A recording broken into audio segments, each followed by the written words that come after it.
Welcome to HomeRoom. In this episode, we welcome back SLP Jennifer Martin to share her story on getting started in special education and so much more.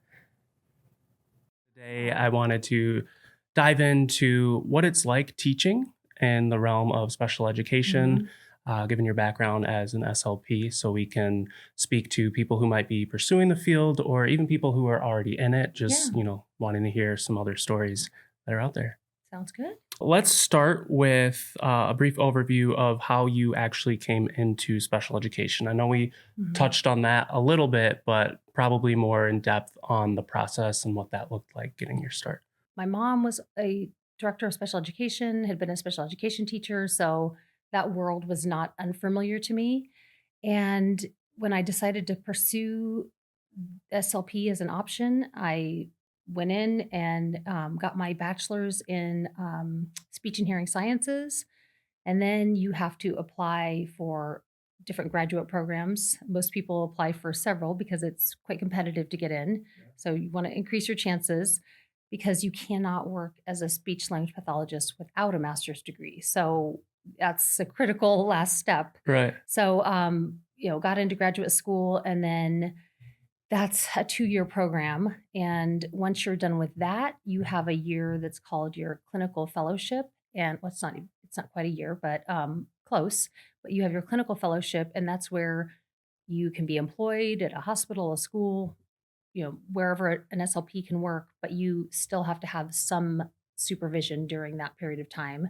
And then after that, you're free and clear and don't need that anymore. Yeah, so there's a few options. It's not just, okay, you become an SLP and you go into education. You can also work in something like a hospital. Absolutely. Yeah. I actually started in the hospital thinking, I did not know that. yeah, I was really interested in it. I actually did my clinical fellowship in a hospital and then did another year after that, and working with traumatic brain injury, stroke. I did outpatient, acute, and some inpatient.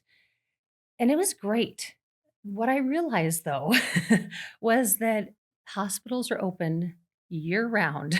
Yes. And so I was actually there on Christmas, like, oh, this is always open. Yeah. And so I just realized that for me, that work-life balance is really important. And so Yeah, the hospitals are always on. always on. Yeah. So you've got weekends, you've got holidays, and again, it was really great so glad I did it.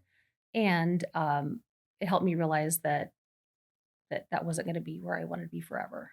Transitioning from the hospital into education, what are some of the challenges, some of the rewards? Why don't we start with challenges and then we can work our way into rewards? There is a lot of carryover from some of the work that you're doing with people in the hospitals. And once you move into education, you're working with what are the areas for the student to be successful in school and then after school. So you're really having to focus on key areas that relate directly to their academic success. Sure. And what would some of those areas kind of be, like an example? So, I mean, language, speech, any sort of comprehension, executive functioning skills, social skills, all of those that really are required to be successful in school. And then again, we're looking at eventually these students will graduate. Right. And then what? All of those are just critical for them to be successful in school. There's obviously many parts to kind of developing that plan for a student, and an SLP is only one part. How does the role of an SLP intersect with other teachers and roles within the schools? It's actually one of my favorite parts about working in a school is just that collaboration piece. And I think about it that all those individuals are bones in the body, and you need all of those bones to make the skeleton. If you're missing a femur, that's going to be really hard. So it is critical that as a team, we all work together. We have our own individual areas that we work on. And what I do is to help support the special education teacher and what is happening in that classroom so that they can help that student be successful. And whether it's an OT, a PT, a school psych, a social worker, we're all working on our individual crafts, and there's so much overlap because what happens with one individual is going to impact what happens with the other individuals. So it's really critical to have a really good supportive team where Mhm. everybody's working towards the same goals. What's one of the rewarding aspects of, you're collaborating with Mhm. teachers, you're obviously dealing with students on a one-on-one basis. What did the reward side of things look like? It's so funny because, my husband actually said at one point, "Do you realize that, there's so many jobs where you do your job, you go in every day, you do the work, but you really never always know, did that have something positive on the other side?" And he said, "You get that feedback all the time where it's like, we've been working on this and look at what you've done." And that really helped me think about this role in a different way, that is really cool that we get to see that. So that's a very rewarding part, is that you get to really many times make an impact that can change the course of a student's journey. Is there anything throughout your career that stands out? But there is one interesting one that I had been doing early intervention, so birth to 3 year olds, and had worked with this boy for, gosh, probably 2.5 years. And then once they hit three, they go to preschool, and then kindergarten first, so on. And so, throughout the course of that time we worked together, he had just blossomed and made so much progress, and just a great kid, great family. And, he went to preschool, and I thought, okay, great. And I was actually supervising a clinical fellow in the area, and she was working at this one particular school. And I went to the school to go supervise her, and we're out in the hallway area, in the little cubby area, doing some group work. And, the kids are coming in from the playground, and I was like, looking at this kid, I'm like, "Oh, that's him." And so I went up to the teacher and introduced myself and said, "Oh my gosh, can I say hi?" Explained, and he was like a different kid. And it was just so cool to see how far he had come. And again, not just because of my work with him. I mean, that's where that team, it's a collaboration, but it was just so cool to see him thriving and knowing where he had Yeah, been. and you had a piece in that Yeah. success. Just the fact that you're able to kind of see the, return on your time invested Yeah. in an individual is remarkable. I never would have been at that school. I never, it was just one of those where it's like, oh my gosh. Yeah, right place, right time. Yeah. We kind of also covered, you know, brief pathway of how do you get into Mhm. special education. If I'm thinking of entering this field, what are some skills that, I want to make sure I have when Mhm. I'm entering this workforce? There's so many. Patience is one. Also, you got to be flexible and adaptable. We're working with people, and, at different levels on a variety of different issues. And, there's many times where you're going in and you're like, this is what I'm doing today. This is the plan. And that isn't going to work that day. And so you have to be able to say, okay, I'm going to meet this individual where they're at and pivot. And so, really, just flexibility, adaptability, also problem solving, and, solution focused, because there are many times where you're kind of like a detective. You're like, okay, taking all these clues and then trying to figure out, it's this. Okay, now we know what it is. Now we can create a plan for how to treat it and work with it. So, really, just a lot of those critical thinking, problem solving, um, also being organized will help you greatly, because you wear a lot of hats, you've got a lot of responsibilities, and so just being able to really triage, okay, I've got 20 things that need to get done. What are the most critical? And being able to prioritize that to keep your sanity. Let's cover some advice that you Mhm. might give. So, we looked at skills, what it takes. What about advice for, okay, yes, Jennifer, I have these skills and just about to enter the workforce, what kind of advice would you give to someone? The big piece that I tell every new grad is, imposter syndrome is real. And it's really easy to, especially when you're entering the workforce or again, changing settings, whatever it may be, to feel like, I don't know what I'm doing. I don't I don't think I can do this. Like they're going to find out. I don't know what I'm doing. And it's so important to remember that you're new at this. This is new.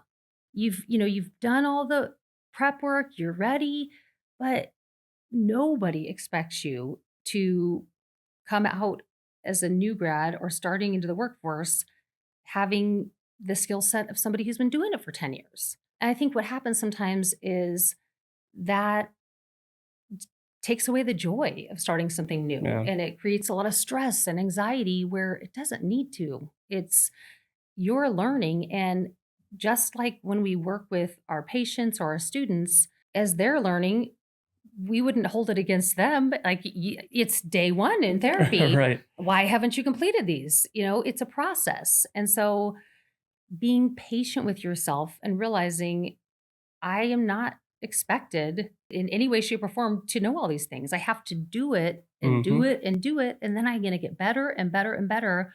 I think the other piece too, and this is specific to speech pathology, but probably all the different special education disciplines, but there's so many areas that we treat and so many different diagnoses that we work with that it's sometimes hard to feel like, you kind of feel like a jack of all trades. And, you know, just to be patient that when you're first starting out, it's it's important to try a little bit of everything because that's how you're going to know this is my niche. This is what I want to do. But if you don't try those things, how Yeah, do you you'll never know? find it. Exactly. Yeah. So, So I hear a lot about vocational skills in the realm of special mhm. education. As someone who, is Yeah. unfamiliar, what is that and how does it apply? If people don't know, in most states, students can qualify for special education services that have an IEP until 21 years old. Michigan is till 26. Oh, So you've got like K through age yeah. 26. You get 5 extra years for most states. And, there is a certain point where, depending on if you have a specific diagnosis, um, that, you've done the classwork, you've done the work academically, but what's next? Oftentimes, these individuals, if not through a vocational program, it's like, where do they go to find the job? Most likely need some extra support when doing the job and Mhm. getting up and running. I mean, interviewing, looking at a schedule, having the skill set for the job, those require more support for them to be successful. And so that's really what those vocational programs do is it's a pathway into these different careers and with support while they get up and running. And then oftentimes these are jobs that they continue to have for years after they graduate. It's great for the students and the individuals and also for the workforce Yeah. because these are jobs that are really important. And these are individuals that absolutely can and should do those jobs. They just need some support to get Yeah. started. Everybody has something to contribute. Exactly.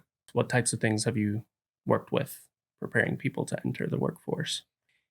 From, you know, doing the interview and preparing for that and how to answer those questions and what questions should you ask the person interviewing you. Um, some of those executive functioning skills, just organizing. Okay, here's your schedule. What time do you need to leave? What do you need to bring to work? Once you're at work, again, just that prioritizing, that time management piece. There's also self advocacy. How do you advocate for yourself if you need some extra support at work? How do you do that and make sure that the people you're working with and for know that you need that extra support? There are workplace behaviors, what's appropriate, what's not appropriate. Looking at your pay stubs and your timesheets, all those little things are critical and also just problem solving. Okay? So if this happens at work, what are some steps you can take to deal with that? What can you do to solve that problem? How do you talk to this person? Who do you talk to? So all of those pieces that are so important in order to start and maintain a job. I had no idea that there was so much from just preparing students for the classroom, yet also, okay, once you leave, what are the tools that you need to, go and succeed out in the world? Even things like, okay, if this is an individual that doesn't drive, which often, how are you going to get to work? What are those steps that, if you're going to take public transportation, if you're going to have a community ride, what are those steps that you need to do? Because those are things that oftentimes need to be taught. And if they're not, they can't be successful. They can't get to work. They don't have a job. So, Or the skills. If they don't have the skills, it's going to be hard to, correct. to hold that job. Yeah. Yeah. So it's Yeah. a very important piece to, educating someone outside the classroom as well. These are individuals that have a lot to contribute. And it's like any of us, after we leave school, you want to be able to support yourself Certainly. in some capacity, have that independence. And this is what allows them to have some of that. One of my closing questions here would be, how does someone pick just where to start? Where do you start to kind of figure out, okay, what's my lane? That is a great question because it's important. It's a long commitment. So you don't want to get halfway and realize, oh boy, I made a mistake. So I mean, my advice is always to reach out to individuals that do those different jobs and having a conversation about what do you like about this? What do you wish you knew? What has made you successful? What advice would you give? And hearing the perspective of those that are doing it, and I think that helps a lot. Also, if you can, and I know it's harder now with HIPAA, but even if you can observe somebody doing that work in some capacity to see, could I envision myself doing that? Yeah. Is that something that, I feel like I would be good at?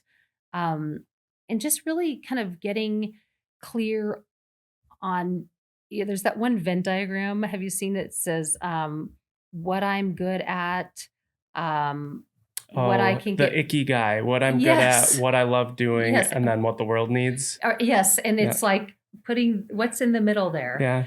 And I do think that's, getting really clear, like, what am I good at? Those skills that we talked about that are really critical are those skills that you have and or are going to or you can develop, because if not, then it isn't going to be fun for you. So I think just getting really clear with, when do you find that joy? What are, when you're doing things throughout the day or in classes or in life, or if you've held other jobs, what are those moments that you can think about that it's like, oh, I feel Yeah. invigorated Didn't feel like versus, work. yes, versus drained. Yeah. And I think just getting really clear with, what are you good at?